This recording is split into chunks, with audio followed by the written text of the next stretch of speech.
Do it for 18 18 season. Cup ಗೆಲ್ಲೋಕೆ ಇನ್ನೇನ್ big reason. Top class bowlers, top class batters. Injuries ಆಯ್ತು it did matter. ಒಂದು away match ಸೋಲೆ ಇಲ್ಲ, ಉಪ್ಪಿಗಿಂತ ರುಚಿ ಬೇರೆ ಇಲ್ಲ. 10 players with 50+ score. ಬ್ಯಾಟಿಂಗ್ ಆಡ್ತಿದ್ರೆ ರನ್ಸ್ ಸ್ಕೋರ್.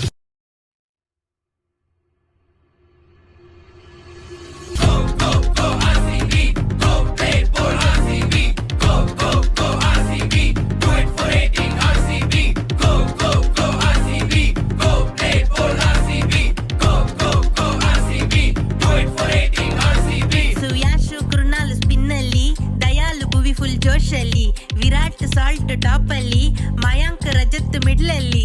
ಡೇವಿಡ್ ಇಲ್ಲ ಅಂದ್ರೆ ಶೆಪರ್ಡ್ ಇಲ್ಲ ಅಂದ್ರೆ ಜಿತೇಶ್. ಟೀಮ್ ಇದೆ ಫುಲ್ ಫಾರ್ಮ್ ಅಲ್ಲಿ, ಈ ತರ ಇದ್ರೆ ಭಯ ಎಲ್ಲಿ?